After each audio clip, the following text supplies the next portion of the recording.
Всех приветствую на своем канале. Сегодня свой обзор я хочу посвятить копии автомобиля BMW 633 CSI французской компании Nori в масштабе 1 к 43. Эта модель входила в серию металлических автомобилей Jet Car. Изучая каталоги с продукцией от Nori, я проследил, что первое упоминание в них про BMW 633 CSI можно увидеть в 1979 году.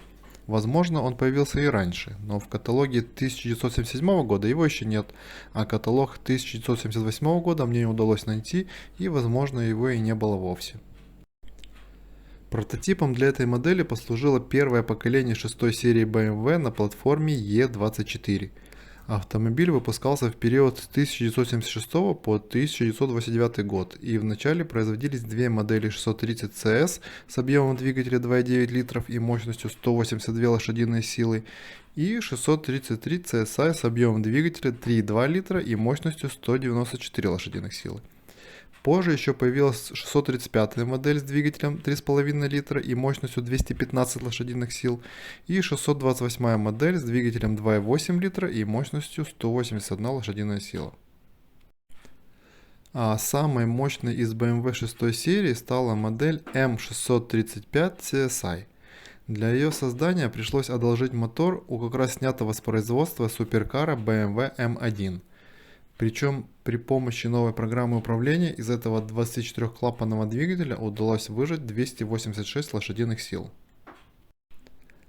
На этой модели были внедрены некоторые технические новинки, ставшие впоследствии базовыми опциями для всех последующих автомобилей BMW.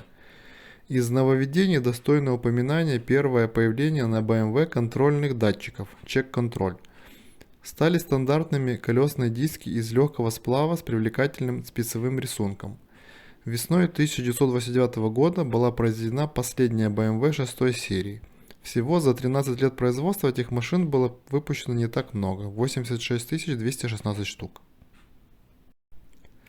В моем сегодняшнем обзоре принимает участие BMW 633 Proto от фирмы Nori в серии Jet Car в масштабе 1 к 43.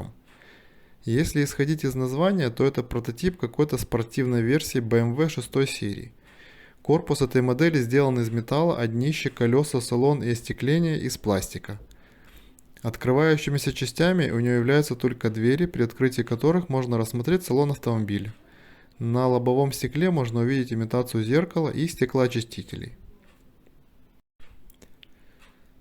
Также на крышке багажника есть антикрыло, которое крепится к кузову через отверстие в нем.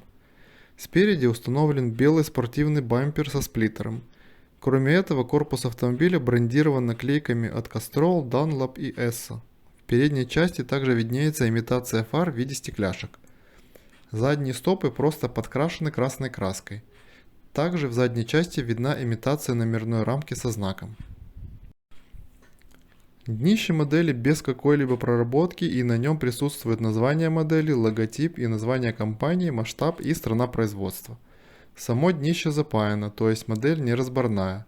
Каталожный номер, по всей видимости, не штамповали на днище, так как я не нашел ни одной фотографии с ним. Колеса на этот автомобиль устанавливались стандартные с рисунком звезда. Каталожный номер модели менялся в зависимости от материала, из которого делался этот BMW, тематического исполнения и серии автомобиля. Если верить каталогу 1979 года, этот BMW с самого начала выпускался одновременно в трех исполнениях. В металлической P-серии под номером 868 в самом обычном исполнении и под номером 869 в спортивном исполнении Proto. Также этот BMW выпускался в 400-й упрощенной R-серии мини-автомобилей Jet Car в масштабе 1 к 64 под номером 416. Позже в каталоге от 1922 года появляется информация об этой модели в 1000-й серии, которая называлась Motor Jet.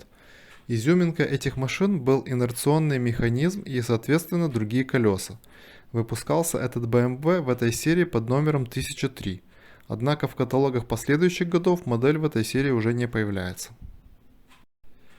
В каталоге 1983 года появляется этот автомобиль еще в одной новой 1500 серии, которая называлась Maxi Jet. Особенностью этой серии было то, что BMW комплектовались прицепом, на который устанавливалась другая модель. Выпускался этот BMW в этой серии под номером 1543. Стоит обратить внимание на то, что каталожные номера 416, 868, 869, 1003 и 1543 менялись только в самом каталоге и наносились на упаковках. На самом же днище модели номер не ставился вообще. Когда их прекратили производить, мне сложно сказать, так как поздних каталогов или какой-либо более-менее официальной информации я не нашел. Однако по отзывам на форумах и некоторым косвенным фактам можно сказать, что перестали их производить в конце 80-х годов. Известно также, что ближе к середине 80-х годов их производили уже не во Франции, а в Португалии. Более ранние BMW 633 от поздних отличаются прежде всего цветом остекления и шириной колес. На ранних остекление, как правило, желтого цвета, а на более поздних оно прозрачное. На самых поздних моделях остекление может быть и другого цвета.